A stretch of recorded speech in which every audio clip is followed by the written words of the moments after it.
Greetings, film freaks. We are the Podcorn Kernels. Join us as we discuss the hard and often indigestible truths that are at the center of the fluffy and delicious world of cinema. Season 2.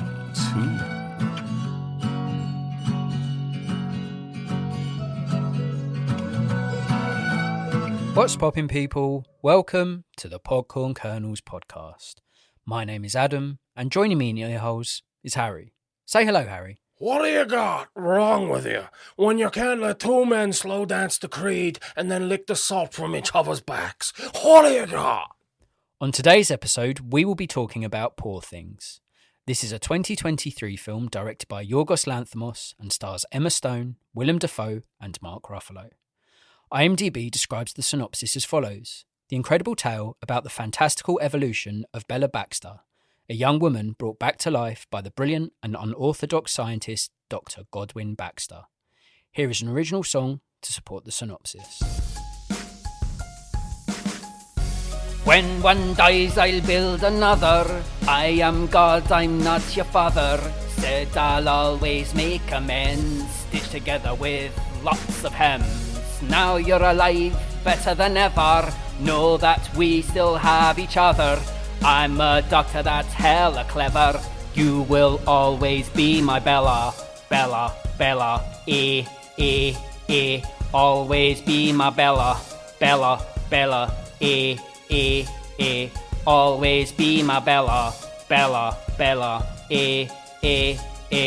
always be my Bella. Bella, Bella, I can't keep you safe from harm. It's okay, you've got your charms. Furious jump me.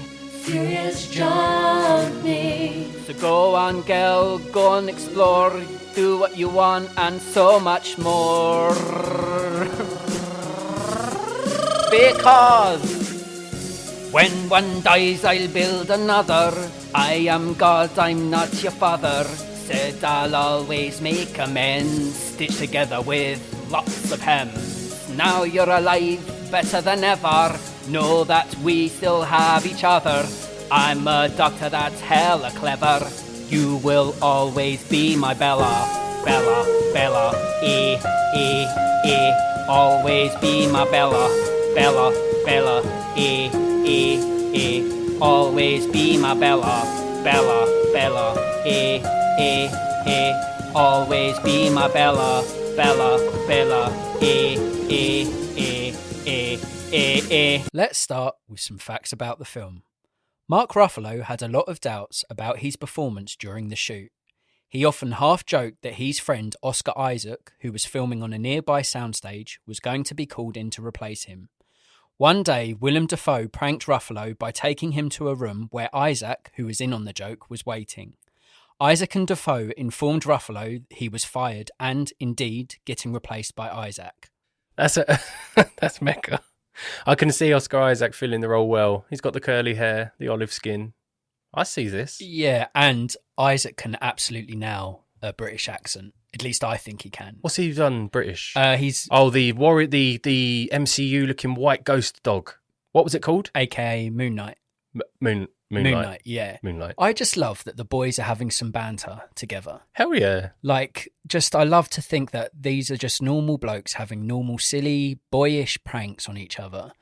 And I'm just here for that sort of fact. Do you think Ruffalo's doubt comes from the fact that his character is so eccentric, so mad, and he has to put on a very over-the-top accent? But the film is crazy. The film is steampunk. Yeah. Steampunk London language is really important in the film. So I think he nailed it. I think Ruffalo is absolutely fucking superb in this. Yes. But I can imagine that he probably has some hang-ups on the accent. Because let's be honest, it's not a stone cold sterling silver British accent. It wobbles a bit all over the place. I think that he probably feels threatened by that. He's a serious actor, Mark Ruffalo. He shows his comedic chops in this. He's a totally cool dude. I think he's a legend. But it's nice to hear that, even someone like him, he's human. He's got his insecurities about his own performance. And if he'd seen Oscar Isaac in Moon Knight, he knows that a good friend of his can nail an accent. And actually, for what it's worth, I think, like you said, Oscar Isaac would have really suited this role as well. I'm so glad Ruffalo ended up doing it because it made me love the man even more. I think Ruffalo's got more comedic chops to him than Oscar Isaacs, I would say. But Remy in this also, he does quite a good innocent British accent, but on occasion would slip in a little. But it didn't really matter to me. No. Like, Defoe plays like what he can always play. Like, he can play the greatest characters out in literature's history. Like, he could play Frankenstein's, Quasimodo's. He's so great with the physical performance and the vocal effect. But other than Ruffalo, and like, Bella's talking like a child for a lot of the film because she's like a toddler. So language is really important in this. And I like that Ruffalo's kind of eccentric and very British and talks like that. Yeah. I must meet this girl and rub her clitoris. Yeah. Oh, I loved it. I was laughing. Yeah. So you're glad Ruffalo remained and Isaac didn't come. Yeah, in. but that's a wicked fact. Imagine like doubling down on someone's insecurity. Like, I know you're terrified of spiders. It won't stop me from scaring you with pretend spiders.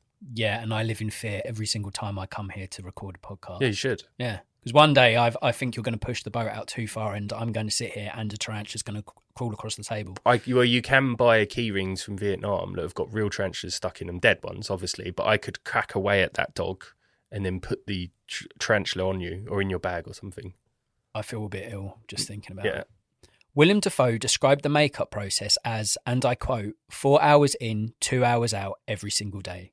I'm showing up at 3 o'clock in the morning, sitting in the chair, meditating and trying to deal with standing still. You can't sleep because it's intricate enough that you have to work with the people applying it. It's a grind, but I liked working with a mask on, quite literally a mask. Now, that's something I never really give much thought to, like the application of extensive makeup. Like, that's a job in itself. Like, to sit there at 3 o'clock in the morning to get ready for a daily shoot, 4 hours in a chair. Like, that takes some strength. That takes some patience. I don't know if I could sit still for that long without getting agitated. Yeah. Well, think back to the Lord of the Rings days. John Rhys Davies as Gimli would sit in a chair for 8 hours. And Gandalf, Ian McKellen with the nose prosthetic and stuff. God, it must take forever. I'd find it quite therapeutic, though. I think, unless it's really itchy. Yeah. But if it's like someone like whisper talking in my ear, like whilst applying this like prosthetic, I'd be like, See, I've seen behind the scenes stuff of when an actor's going through extensive makeup and things like that. Oh, big man. And they could they read other scripts or they might catch up with podcasts. They were doing stuff. They're actively using their brain while that stuff's happening. And I suppose if you are a busy working actor, it's a great time to get shit done. Yeah. Between working and dealing with your personal life, social life, all of that, you could really nail down and listen to this very podcast. Oh, Little nice pitch. Little self-plug to the actors that aren't listening out there. That was very nice. Yeah. I like that. Despite earning rave reviews from critics, the film faced backlash, with some questioning the exploitative nature of the film's nudity and sex scenes and what they view as troubling consent issues, given that Bella has the brain of a child. Emma Stone and the director disagreed with that backlash. Speaking to The Times about the backlash, Stone said, and I quote, "If it helps, as the person who played it and produced it, I didn't see her as a child in any of those scenes. But even that's too literal," added director Lanthimos. "If you take a film that literally, where you start discussing it in terms of the brain of a child, then you're kind of missing the point of storytelling in general. If you start to analyse the film as something that would actually happen, then of course the film doesn't work." It's obvious. She was only 14 years old. It's obvious, isn't it? Well, it's nonsense, and it speaks to the snowflake generation that want to go up in arms and set fire to everything because they try to find scandal and controversy within a piece of art. Fuck off, eat your own dad, cunt. Yeah, go. Excuse me, did you just go and get it? Oh, I think I picked it up in this huge bag that says "fuck you." Yeah, you did. I mean, if the film starts and within 2 minutes you're seeing a literal dog duck, and you're like, then you go in and going, oh, it's a bit problematic because yes, there is a child's brain in an adult's body. Yes, if you really want to, you can like pick that apart. Yeah, but it's at fast development. That brain's developing fastly. Yeah. I think Defoe talks about it as well. He talks about how, because she progresses very quickly from illiterate walking with bow leg to walking fine to talking very well to starting to prophesize and talk about like Aristotle and stuff. So it's fast. Exactly that. Rami Youssef's character, Max McCandles, even says in it, she's evolving at an exceptional rate. She's picking up like 15 new words a day. She's growing faster than a normal person would like evolve and develop. And lest we forget, this has never happened in real life. They have never taken the brain of a baby and stuck it in an adult skull. So your offence is a moot point. Yeah, we do not accept it here. We do not. We will not allow your outrage. The comedy even happens when Defoe is explaining to Remy what's happened, and he goes, I found the body in the water. The cold water had chilled them, but there was still electrons going on in the brain or something. And he goes, and it was obvious to me. And Remy goes, it was. And he goes, yeah, take the baby's brain, stick it in her head, and animate the corpse. He went, what? Yeah, like we are that. We are the audience watching that. Yeah, and the film's meant to be outrageous, ridiculous. Like, it's one of the funniest films I've seen in a long, long time. It had me howling throughout. So funny. You can't take that shit seriously. Like, you can't take any of the film seriously. As it goes, I actually think it's a really great coming-of-age story. Like, this woman, Bella, was so devastated with her life, she topped herself. Then with a younger, more influential brain placed upon her, she was able to develop and create a life that she actually wanted. So it's kind of like fulfilling and enlightening, and watching her grow, I think is brilliant. Like, it's so funny they talk about exploitation as well, because they're trying to deny that, like, say, young youths, young children and stuff don't like have sensation. They don't accidentally come across something on their own and be like, what's that? Like, she plays it perfectly. Like, if you have kids, I have a daughter, you can see similarities in how she's adapted her character and evolved up into an adult in the film. It's people that don't like seeing people breastfeeding calves and stuff get really offended. It's absolutely disgusting. All right, Karen, sorry, she's feeding her baby. Like, I never understand that shit, right? And if I'm watching something that I'm either outraged by, or I just downright hate and am not enjoying it, I turn it off. I don't go and spread my outrage across the land. Now, if there's a film we do on the podcast that I don't like, I'm going to tell you about it, but that's where it stops. I don't go on a crusade telling everyone how outraged I was about a specific thing or a specific film's content. Do you? If I hate a film, I'll go on a rage, yeah. If I find someone who's really boning hard for what I consider a bad film, I like to burn them online. And then, because they do it back. Because if I was to go out there and say, I don't think much of this film, I think it's poorly made and stuff, they're just attack you. So I just go and attack as well. I see what he says. Outrage fuels outrage, doesn't it? Yes. If everyone's going, I've got a platform, I mean, fuck me, we're sitting here with a podcast platform saying what we think about a film. We've got that right. We do that. So if someone goes and says they're outraged about the specific mature content of this film, another person's going to attack that person, go, well, I'm outraged what you think about this. And it never ends. No, it just keeps going. Yeah. It's poor, isn't it? What are you going to do? What did you like about Poor Things? I laughed a hell of a lot. And that made me think about some negative reviews of the film that I've seen, because even if you don't jive with like dog ducks or man cats or pig hamsters or really vigorous sex scenes in Portugal or lesbian cunnilingus in Paris or casual eye slashing with a scalpel, then shit, you should at least be laughing at the comedic one-liners, or how when someone has to start from scratch again, how they might not fit too well into society when mentioning at dinner that Duncan's penis tastes salty sometimes. I mean, you did it. Yeah. You perfectly summed up everything. I mean, I've seen some... this is I laughed a hell of a lot. So what I'm saying is it's a comedic film. If you watch this film, there's been some 0 out of 10 reviews on film communities. I'm not talking about professional critics, but there's some like 0 out of 10s. And it's like, you didn't even take a laugh from it. You didn't even laugh. For it to be a 0, that means you don't appreciate any of the costume design, the music, the acting, the dialogue, the comedy. Like, physical performance. I can't imagine a world where someone is so fucking miserable with their own existence that they sit through a film like Poor Things and don't at least muster a smile or a little chuckle or an exhalation of the nostrils of amusement. I don't understand that. Could be misogyny. I don't know. Elements of misogyny where potentially you don't like to see a woman freely express her sexual desires. Like, there's still a very reversed, stunted... Well, Mark Ruffalo shows you it in the film. He becomes enraged, so jealous that she is casually exploring sex with other people. And he's like infuriated by it, but even though they're the constraints he put to himself, like he wanted to fuck around, sleep with loads of women, but he didn't want her to do it. Yeah. So society could look at this film and get very angry very quickly that she's so free with her body, that she wants to have sex. And it's true. I think that there is a lot of evidence to support that theory, that a lot of people could dislike this film because it is very casual with sex. She is a free spirit. She's a woman and she's just exploring sex. And I think to some people that's more shocking when a man does it. Adam John applauds this. Like, it's a female... centered film that is exploring her sexuality and not abiding for anything less than what she wants. It excites like you. she learns through experience what she likes, what she doesn't like, and she just doesn't suffer anything less. What she wants, she gets. She goes out and get it.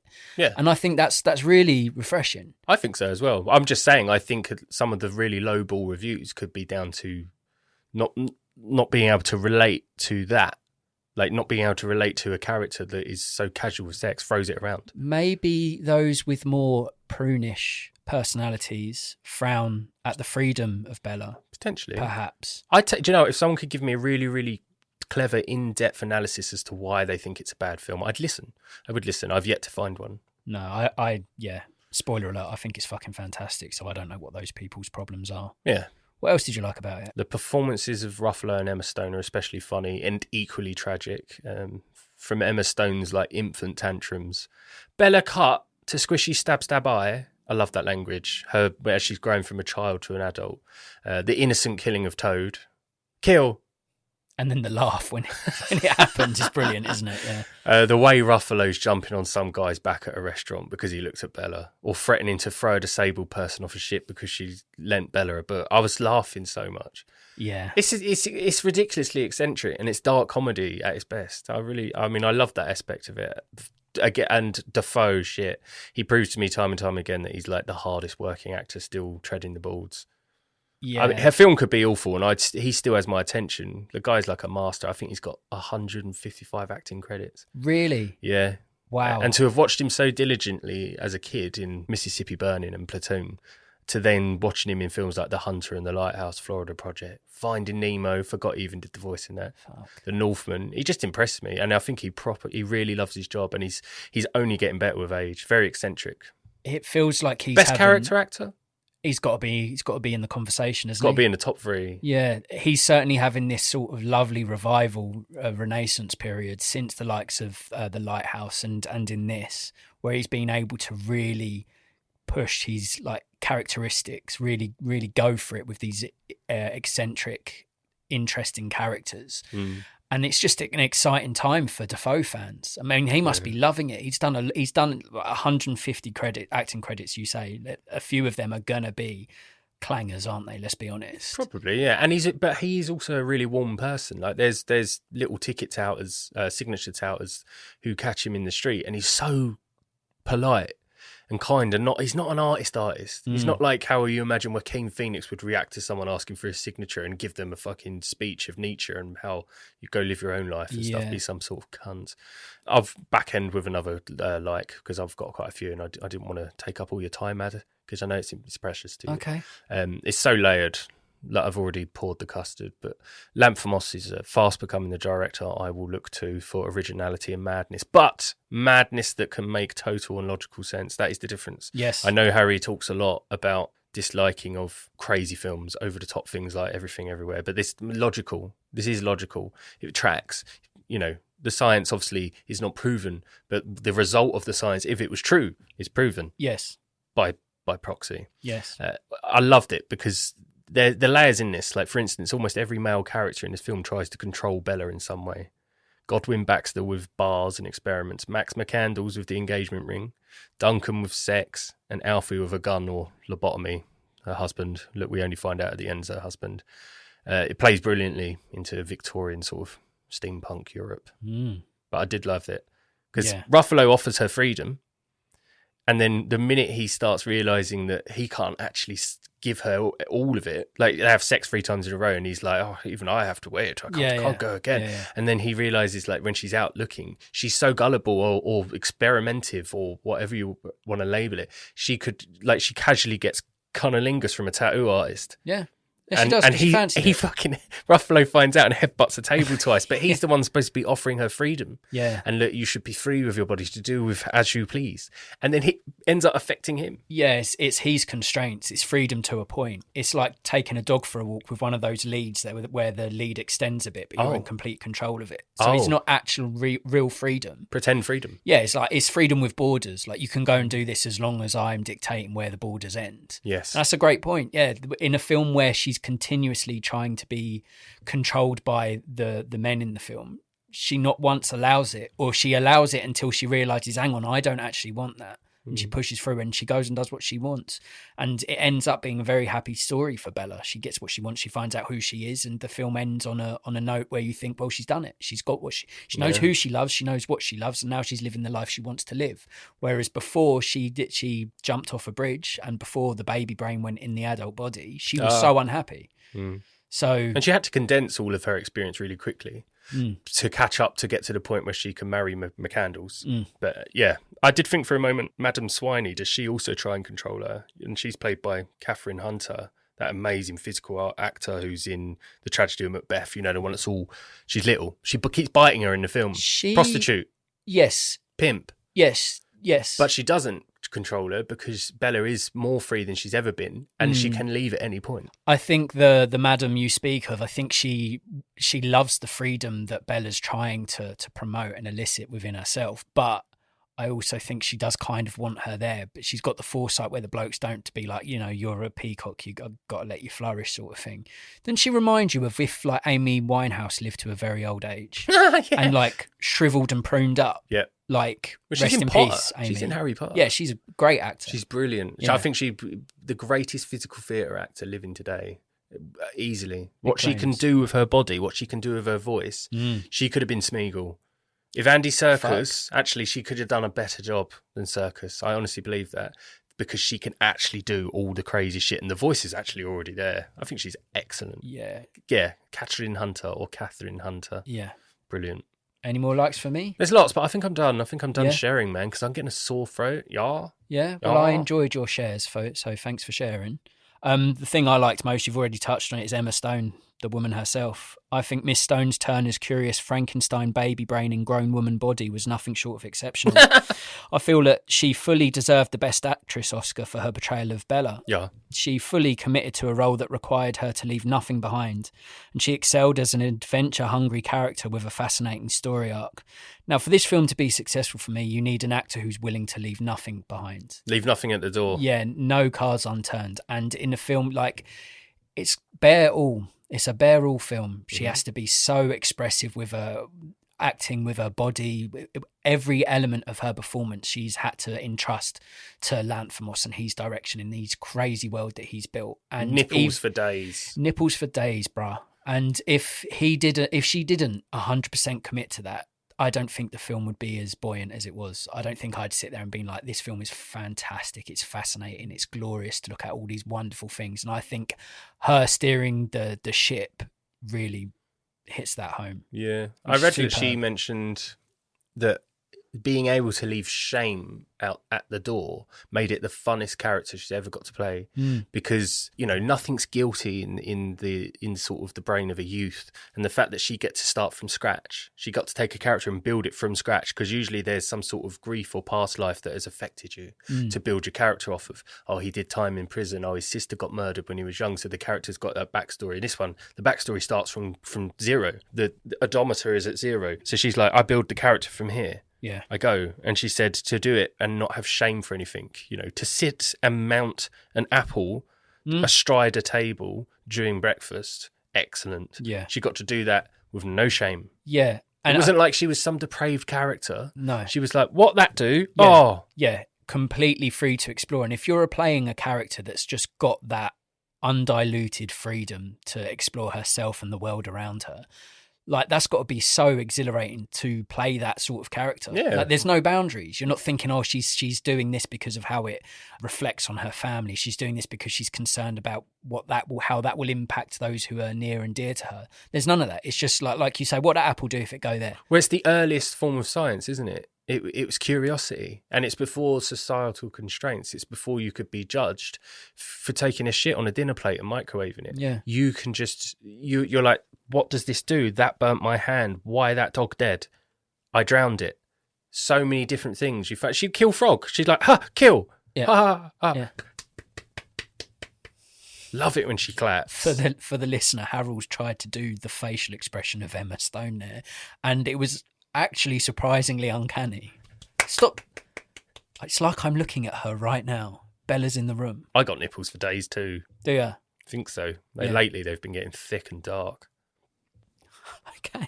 God. I also just love the man himself, Yorgos Lanthimos. Oh, so good. I have been a Lanthimos loyalist for a long time. I love his unique brand of storytelling and adored the fact that he kept his undeniable individuality in his biggest film to date. I applaud the way in which Mr. Lanthimos takes a no-holds-barred approach to his storytelling, and he showed us what can come from a filmmaker that uses increased budget and expectation to their advantage, rather than changing a vision to suit the needs of a studio. Now I'm looking at you, Mr. Eggers. Yeah, I'm looking at you, good sir, He knows. at what happened with the Northman. He knows. You diluted your delicacies for big boy studios, Yeah. and it lessened your dessert. And he invited too many people to come and partake in Yes. the process that made success of his previous tour. Aye, I. son. I. Aye. And whereas in this, it just feels like Lanthimos was like, oh, cool, you want to give me this money? This is what I'm doing. Oh, yeah, we suggest... No, I'm not interested in your suggestion. This is what I want to do. And he was allowed to do it. And guess what? The film was fucking superb as a result. I've only seen one of his Greek films, so Dogtooth. So, and exceptional film. Nothing like this or The Favourite, or I haven't seen Lobster or The Killing of a Sacred Deer. Like, I'm sitting there thinking, has the transition from Greek to English language to taking on Western movies, essentially, has that allowed him to accidentally create brilliant dark comedies? Because Dogtooth has no funnies, or does it? It does have a few funnies, doesn't it? It's dark comedy where you're sitting there mouth open going, what? Yeah, I did laugh when that lad impaled the cat, even though it's horrific. It's so funny. He's so scared of a cat that he hunts it like a lion. Yeah. No, see, it is there. All of these films have got great comedic undertones. I think what Lanthimos has done from his older offerings to his more recent films is he's bridged that gap from a really robotic language to make it appeal to the mainstream masses, because his early films like The Lobster, like Dogtooth, like Killing of a Sacred Deer, the language they use is robotic and it's funny and it works. But if you're not willing to get on board that robotic train of language, then you're going to really struggle. This one, the dialogue and the speech is so much more accessible to audiences that I think he's managed to successfully bridge that gap from like, I'm this really unique, outrageous director who makes really mad films to, I'm still all of this, but look, I can also appeal to a larger audience. And that's fucking massive in my eyes. I love that he's got his own little style. Like, you know, when you can spot a Wes Anderson film. Yes. You know, when you can spot a director's film, Alexander Payne, and Lanthimos has found his own. Yeah. It's so cool. That also warms the eye cockles. When you see a film and you're like, Tarantino's the one that springs to mind, of course he is. Wes Anderson's the perfect example. No one does aesthetic like Anderson. But when they sort of find that own little schnook in the cinematic landscape and it's just all them. I love that. I love it when a director does that, and then they can express themselves and go on to different things. And I just think Lanthimos, if he keeps going in this trajectory, as long as he doesn't take silly big budget fucking Marvel films or any of that, I don't think the man would do that to himself or his work. But yeah, definitely an exciting director. Oh yeah. Last thing, well, there's loads of things I liked about it, but the thing I've got down here is Poor Things is pure vibes. The aesthetic is appealing, the sound design is seductive, the cinematography is captivating, the stage design is delicious, the clothing is charming, the performance is pop, and the dialogue delivers. Pop. Every aspect of Poor Things just works for me, man. And I loved escaping into a film that looks, feels, smells, and tastes uniquely odd and weirdly wonderful. I don't want to smell anything in this, so carry on, sorry. I wouldn't mind smelling some custard tarts. Pastel de nata. Yeah, some of the Portuguese. coffees, some of the drinks, some of the, when they're in these amazing picturesque imaginings of real places, the smell of being in a foreign land, all that sort of stuff. Yeah, that I'd like to sniff that. Yeah. But for me, I've watched it 3 times. It's just a joy to escape into. Like the characters, the dialogue, the how fucking funny it is. Just all of it for me just works. I loved every inch of it. Laughter, definitely. That's what I mean. Laughter can keep you afloat, even if you can't take anything else from the rest of it. Yeah. Is there anything you disliked about Poor Things? Why it called Poor Things? What mean? Oh, hello.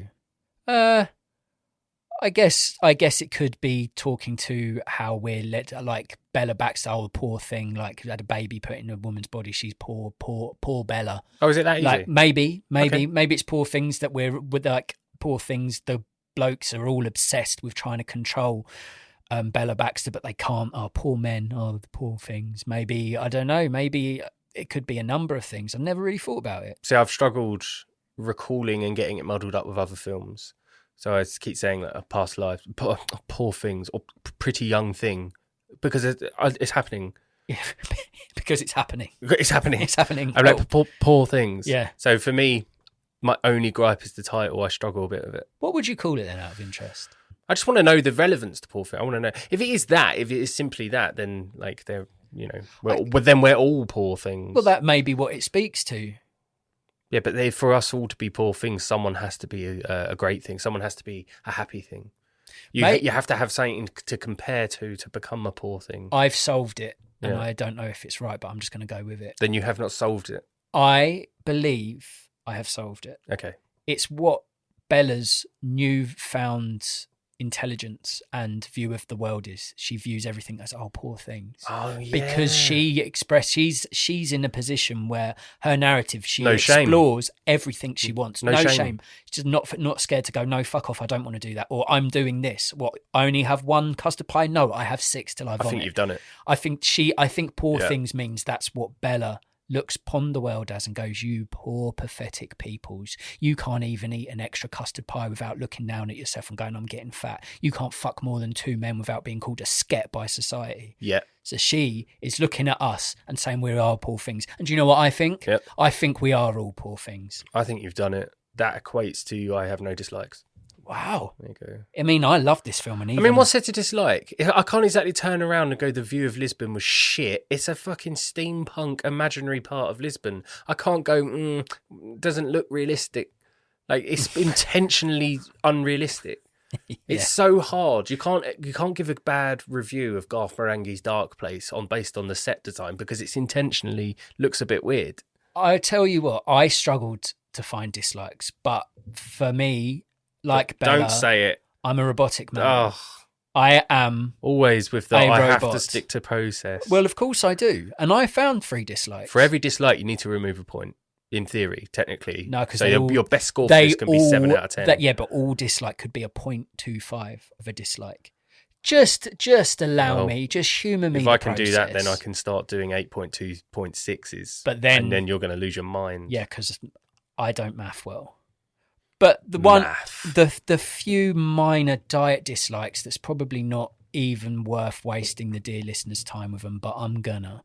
The distracting accents. Now, before I start attacking the accents, I'd like to go on record saying that Willem Dafoe and Mark Ruffalo are superb in this. Krista Abbott's accent is excellent. Is he English? No, he's a Yank. Oh, then Christopher Abbott's amazing. Oh yeah, fair play to that. He man. had and Rami Youssef as well. Yeah, he had a couple of slip-ups, but Rami Youssef plays innocent very well, so it didn't matter. And don't get me wrong, like I said, both of those were exceptionalness, and I do tend to agree with you. Their accents sort of added to that sort of nomad, that fantasy, that like mad like setting of the film with the characters, everything. It all does work. Dafoe is made to play deranged, and I revelled in Ruffalo playing an insecure man-child. But the dipping in and out of accent lessened what were 2 very interesting comedic and entertaining performances. But that's me nitpicking. That really is nitpicking. Man digging out people for accents and then stutters his way into a dislike. Oh yeah, that wasn't missed on me, mate. That's why inside my own head I'm kicking the shit out of myself right now. All right? Yeah. You happy now? Yeah. Another thing is just wanderlust. Poor Things gave me itchy feet and made me want to seek adventure. No, it didn't. Yes, it did. How dare you tell thee what is thinking in thy head? How do you see the world like that? Let me finish. Do you see the world like that? Let me finish my point, and then you can attack. I don't want to travel to Alexandria. That looks shit. I'd go to all the other places. Even though the imaginary versions of the real locations don't exist, the look and feel of them made me want to visit them, which is impossible.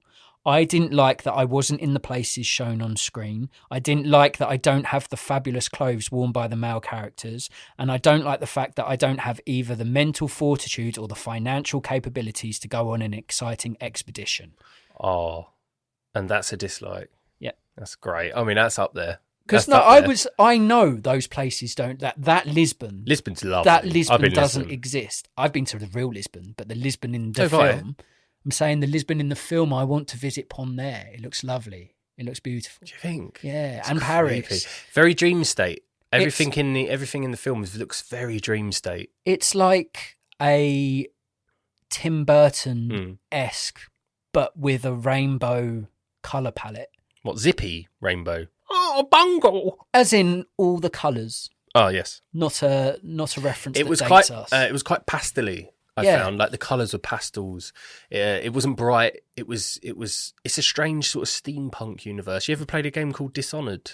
It's like a Victorian time sort of slasher stealth game, but the guys are dressed as like old bobbies. Mask. Yeah, mask, moustaches and stuff, pistols. I believe I have played this. Steampunk London, so air machines they would call them, like Yeah. big Hindenburgs and stuff. It's a great aesthetic, Yeah. but I don't know. I think I'd rather go real Lisbon than Bella's Lisbon.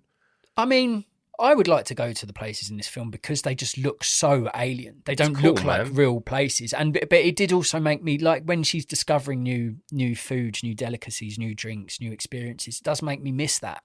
The freedom to do that, even if it's just on a week holiday abroad or something like that, or longer, a couple of months away. Like, it made me just miss that. And again, probably not even worth bringing up. Last thing, bubble burp. Oh, that dirt. I couldn't help but think of the biological build-up of the bubble burp. In the film, Willem Dafoe's character, Dr. Godwin Baxter, releases gas in the form of a bubble. I'm just disgusted at the thought of the pong when popped. And I didn't like the idea that a burp could rise, float over, and burst onto my food. Imagine eating that. And I was just like... Remy shares your disgust because he sort of grimaces when that first one pops. Yeah, I mean, imagine we all burped like that. Amazing backstory for the character, though. The fact that his dad also was a scientist, like experimenter in the time of like slice and dice, look at this brain, and that he took something from him that allows him to create gastric gases or like ways to break down food. So he's got that contraption every time he eats. So every time he eats, he remembers his dad abusing him. I mean, I wish you didn't end it on that part, because I was about to say, like, how could you say what you've just said and not be enamoured by the film? I mean, the daddy abuse. Yeah, stuff backstory isn't of great. Defoe's incredible. But how can, if you're an audience member that's watching this film and can't at least base level going, this film's adventurous, this film's ambitious In everything. like, how can you? Okay, you might not enjoy watching sex on screen. I have no problem with people that find it a bit too much if there's a lot of sex. Okay, fine, that doesn't float your boat. I understand that. I can also kind of get, like, some people, if they're really being picky, being full fat snowflake, if they're going, oh, but that is a child's brain in a woman's body. I can allow that for them. But what I'm saying is, even if I accept those parts, there's nothing else that I'm like, you can't score it on a 0 based on them alone. Like, the ambition, the look, the comedy, the feel, the direction, the costume design, everything else, like, far exceeds those positives. Even if you have those hang-ups, there's so many more positives to be had that you're focusing on these two minor things that fit to your personal agenda.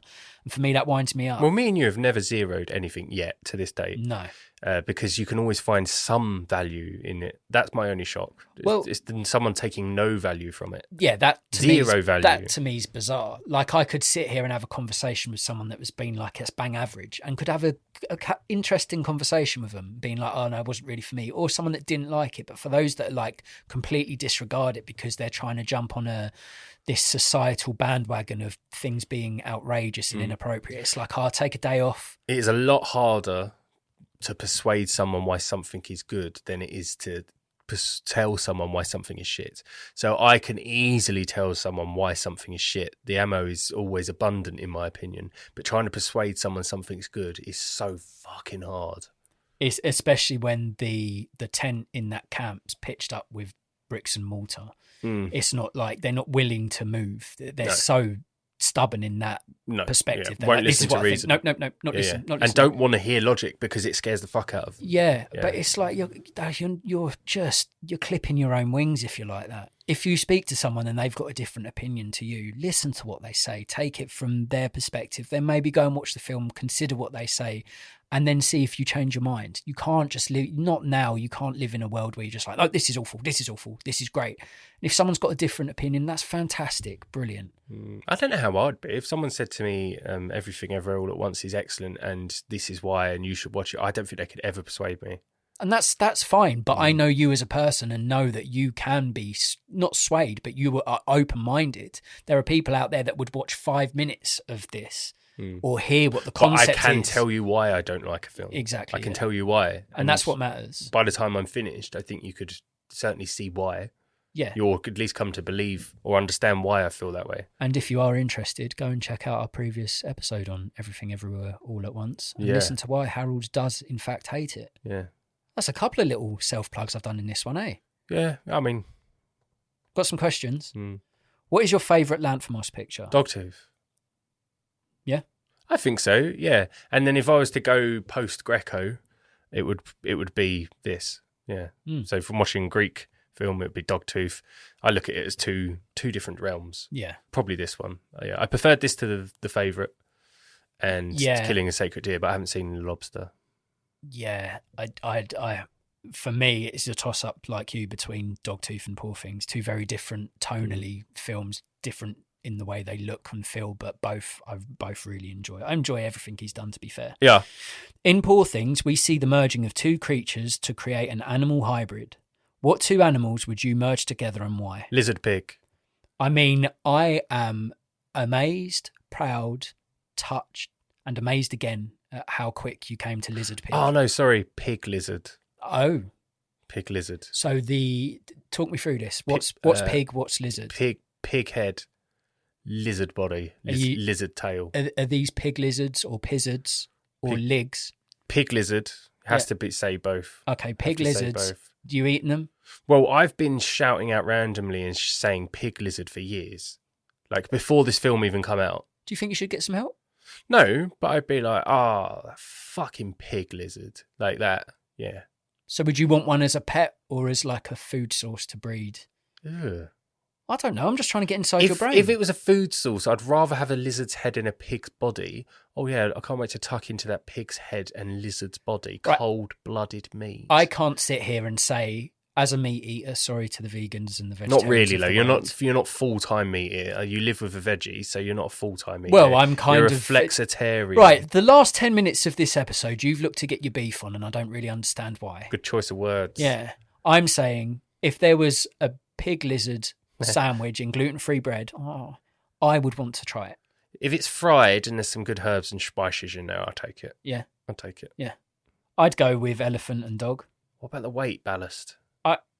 Is it a dog's head on a huge elephant? That would be hilarious. The size and lifespan of an elephant, the head and characteristics of a dog. You couldn't keep one, but imagine seeing a fuck-off golden retriever in the wild that lives for 80 years. What would it eat? Pigs can eat anything, and I think lizards eat insects. So there might be some okay merging of the intestinal capabilities. We sound like fucking Defoe.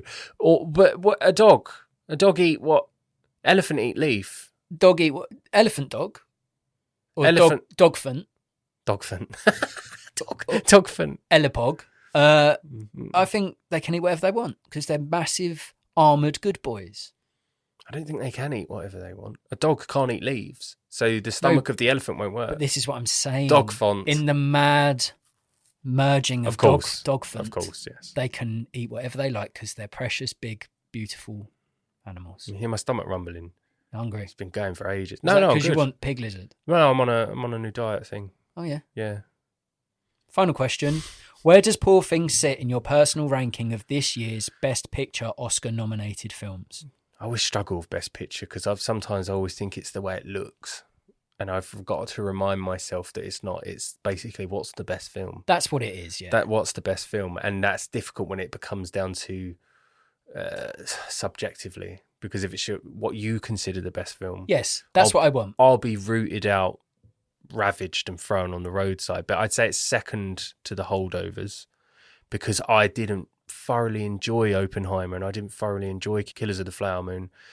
I enjoyed American Fiction, but it certainly wasn't first, second, third. Yeah. I don't think. I'd say second to Holdovers. Holdovers was my favourite Best Picture for how aesthetically well it was made, how brilliantly performed it was, how comforting it was. Alexander Payne, obviously, brilliant. This is the most unique Poor Things. I think it's really unique. Exceptional performance from Emma Stone. Brilliantly directed, funny, crazy. Off the handles crazy. But that does track. Holdovers is more rooted in realism and it's a lovely, well performed, well directed. But Oppenheimer and the Killers of the Flower Moon are both true stories. Yeah, but so that's more realistic. But neither of them are warm. Neither of them are you putting on to like cozy down and enjoy. Bone Tomahawk, man, that's still probably kind of warm. No, but I'm saying like, I'm not saying you're a You're soy saying boy. I'm a sweet fluffy pillow. And I'm No, not. I say you like. I'm not a sweet fluffy pillow, Adam. I'm not saying you're a sweet fluffy pillow. Yeah, I heard that stomach grumble. Yeah. Maybe you're getting beefy because you want some beef in your mouth. Maybe that's what it is. Do you want to hear my list? I'm going to give it anyway. What was the point you were going to make? Like, I'm not a sweet fluffy pillow. Yeah, you're not a sweet fluffy pillow. I like some rotten stuff. Yeah, I do. Yeah, I do. And you do. Yeah. But I think I don't think I'd have had to see those films to know that Alexander Payne film with Paul Giamatti you're going to vibe with more than a Paul Giamatti about a Cillian Murphy, Christopher Nolan film about an But I love Paul Thomas Anderson, and he rarely has a happy ending. I adore Paul Thomas Anderson. There will be blood, boogie nights, I'm crazies. saying it tracks in the list of films that were nominated for Best Picture. That Holdovers is top of your list. Yes. Now, it also tracks that Poor Things is top of my list. Mine would go Poor Things in first place, Anatomy of a Fall in second, The Holdovers in third, American Fiction in fourth, Oppenheimer fifth, Killers of the Flower Moon sixth, Past Life seventh, Maestro eighth, ninth, Barbie, and I haven't seen The Zone of Interest yet. Where? That listing was basically just a brag to say, cool list. Look at all the films that are Oscar nominees that I've That's seen cool. this year. Yeah. I haven't seen Zone of Interest, and I haven't seen Anatomy of a Fall. Yeah. Yeah. I think. But I've seen too many genocide films. What would you rate Poor Things out of 10? I'm a 9. Yep. Guess what? You gave it a 9? Yeah. So I'd go the same. It's a 9 for me. Absolutely sweet. loved it. I've got to be honest, there was times where I was flirting between a 9 and a 10, and I was like, maybe in a few years it'll be a 10. Maybe it'll be one of those ones that I like love and learn to laud more as the years go on. But at the moment it's sitting at a 9. That gives Poor Things a total score of 18 out of 20. If you like your films to be bold, bonkers, and based on the building of a baby-brained but adult-bodied Bella, or if you've ever wanted to see Emma Stone fucking smash it as a female fascinated by furious jumping, then Poor Things could be a film for you. Poor Things is available to stream on Disney+. Consider watching this one if you enjoyed The Favourite, Frankenstein, and Dogtooth. Should we play a game? Give it a name, give it a name, give it a name now. We birth a plot and then make a trailer. What the plot? Action! Dave Gott. G-O-T-T? I think G-O-T-T-E maybe. Oh, so some may misinterpret it as Dave Gotti. No, because Gotti would be G-O-T-T-I, I think, Okay. as in the gangster Gotti, the Teflon Don. I'm going to go with Dave Gott. Dave Gott. Dave Gott, it might be, you'll see why. Anyway, a homeless guy, he's homeless, right? It's called Dave Gott. He eats people's leftovers in fast food chains, be it the bins, be it in the restaurant itself, because during busy periods he can shuffle in, it's not a dining in experience in McDonald's, so he can get in, grab some chips, burger and get out. That's how he's sustaining himself from his homeless situation. This leads to a bunch of drunk lads seeing him picking away at some leftovers and moving out, and they start shouting at him, "Hey, leftovers, you little bitch." Anyway, one of them's quite sadistic, and it gets worse. A few occasions this occurs I'd say within the first 25 minutes of the film. And then they decide to follow him one night to beat him up in an alleyway. And it gets a little bit out of hand, and the ringleader gets a bit of a surge. He thinks, potentially I could kill someone. I think I might have that in me, and he pulls a knife. Little do they know that Dave Gott is a bit of a fucking ex-Marine, and he's just fallen on hard times. And anyway, he uses his skills and kills this guy who pulls the knife in the alleyway. And what then transpires is he gets put on a murder charge for the murder of someone.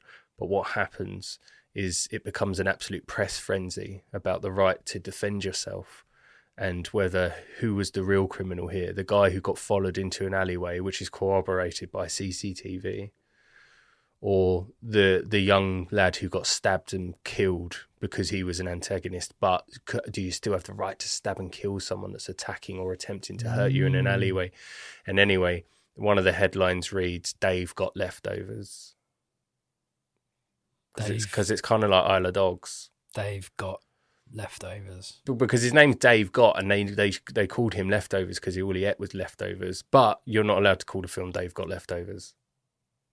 I need to change my... It would be too easy. I need to adjust my... I'm not even joking. I need to adjust my answer. No, keep it. No, it's not quite that. I like that. It is the age-old question.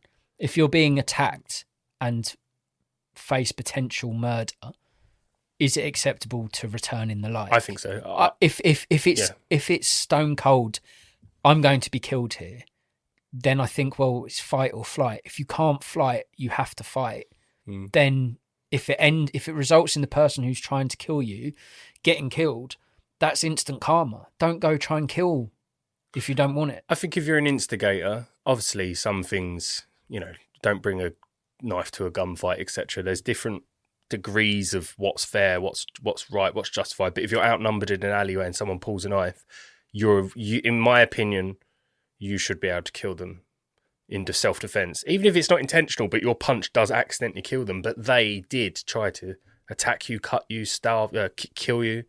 Then I think potentially, yes, I think you're well within your right. But it's terrifying. I've had nightmares where I've defended myself in a fight and accidentally killed someone. And then the nightmare, I'm like, I'm going to go to prison for this. They won't ever see it from my side, and it's kind of terrifying. Yeah. Media frenzy, though.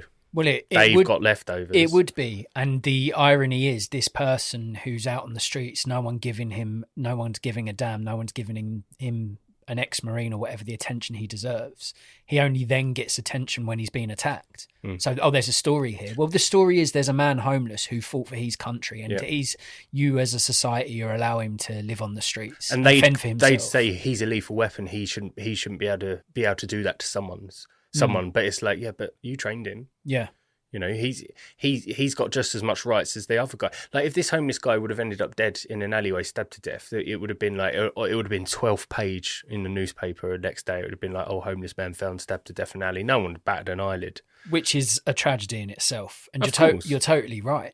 And I very much, as I say, lean in the camp. Well, if you're attacked and you've got the self-defense skills to defend yourself, then you have to do that any which way. And I can imagine if you're being jumped by a group of lads and one of them's got a knife, you're not going to have the foresight to be like, oh, I can play this out and it won't end in death. You're going to be like, well, if I don't get that knife and do the stabbing, I'm going to be the stabbee. Yeah, or just punching away where it killed the guy. Yeah, or something. Maybe, yeah. Just disarmed him, and because he's got that prior training, he's more lethal with his fists. Yeah. I do wonder it could go all the way to a courtroom drama about the rights and wrongs or who's in the right or wrong, or it could actually, part of me thought it would be quite unique for a story like this to not actually make it to the courtroom, for a judge to literally call it there, for them to have some sort of settlement. So if he serves 9 months community service, I mean, the guy's homeless anyway, community service would be a breeze.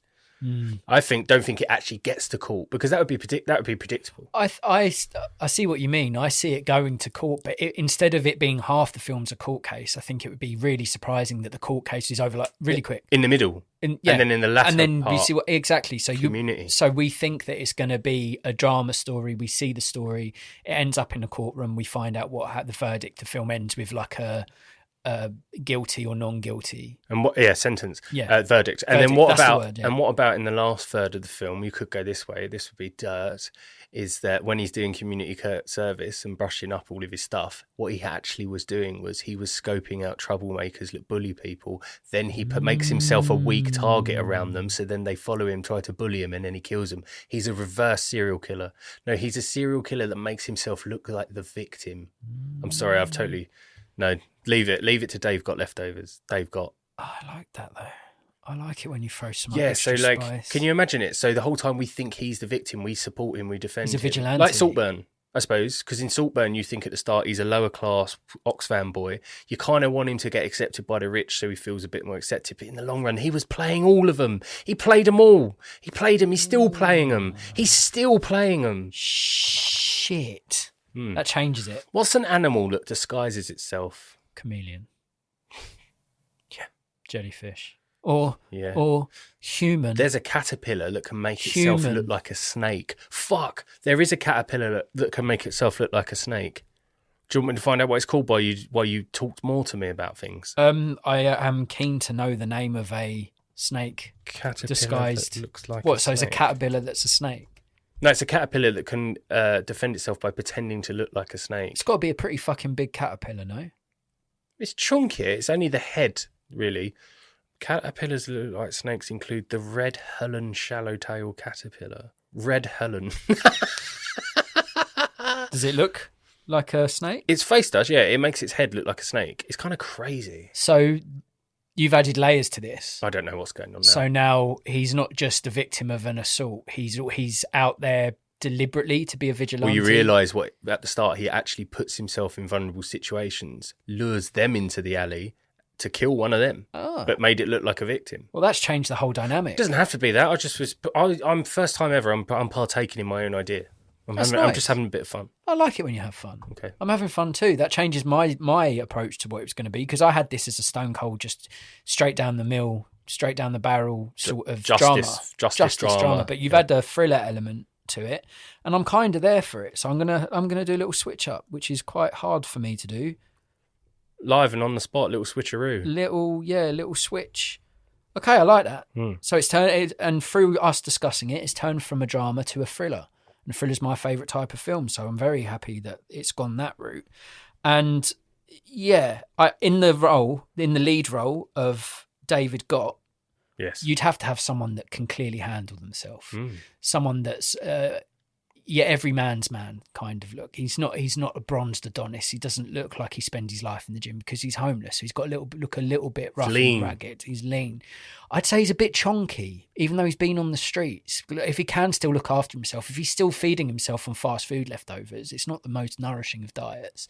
Yeah. But if he's put himself in that position to be a vigilante, I don't consider him being really gaunt and thin. Like, can you have look after sympathy for a fat person though? No, he's not fat. If they're homeless, what I mean is if they're homeless, if they're fat and homeless, it's kind of like, where the fuck are you eating?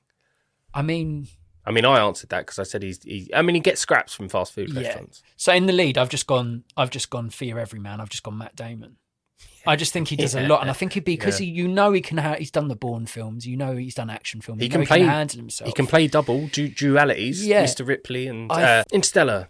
Yeah, where he appears nice at first. So I think we find out it goes to court, and we think that's the end of the story. Then it's unveiled that he's actually he put himself there because he's fed up. He's come back from doing service in the army and saw how shit his country is, and he's wanted to go out and he lures parasites into corners which they can't escape and kills them like a stone cold spider snake. Yes. That's the name of the film, Spider Snake. Please. No, please do it. But I'd have Matt Damon in that lead role. I just think he'd be very good in that. And he's a handsome looking bloke, but having him rough and ragged, a lot of time on the streets, I think he'd be really interested to be that action star, but not polished, like rough, ready. And I think he'll do that role of like a army veteran or whatever very well. So I'd have him in the lead. The only two other castings I've got would be the two lawyers getting involved. One supporting David Gott and the other backing up the group with the one that gets killed. Viola Davis as Matt Damon's lawyer. That's cool. I just think she's great, and I think she'd do lawyer role very well. She'd be brilliant. I'm sure if she already has, if not, she fucking should be a lawyer in a film. Mm-hmm. And for the other one, Leyland Osler. He's the guy with the sword dick in Seven. Oh yeah, he's great. Yeah, and the bone. He made me fuck her.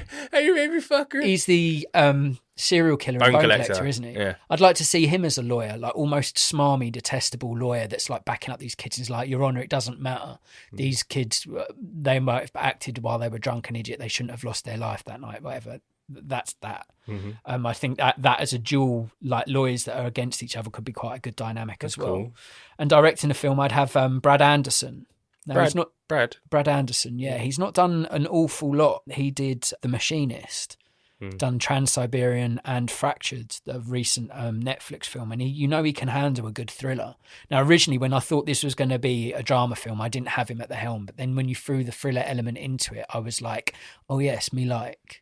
So Brad Anderson film starring Matt Damon, Viola Davis, and Leyland Osler, and I'd call the film The Leftovers. Nice. 2 large fries, 2 quarter pounders, 1 chicken supreme. Serve up, order up. I served my country for 10 years. Now all I get served is the scraps that the people I protected don't want. Hey, leftovers. Enjoying your leftovers, you fucking bum. They think I'm trapped on the streets. They're wrong. They're trapped in my streets. Hey, come here, bitch. Look what I got for you to play. Little knife.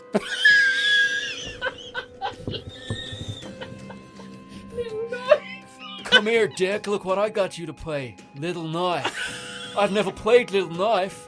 Well, how do you play Little Knife? The new film from Brad Anderson, director of The Machinist, and Trans-Siberian, and Fractured, starring Matt Damon, Viola Davis, and Leyland Osler. Little Knife. Coming soon. No, I'm fucking with you. It's the Leftovers. It's coming soon.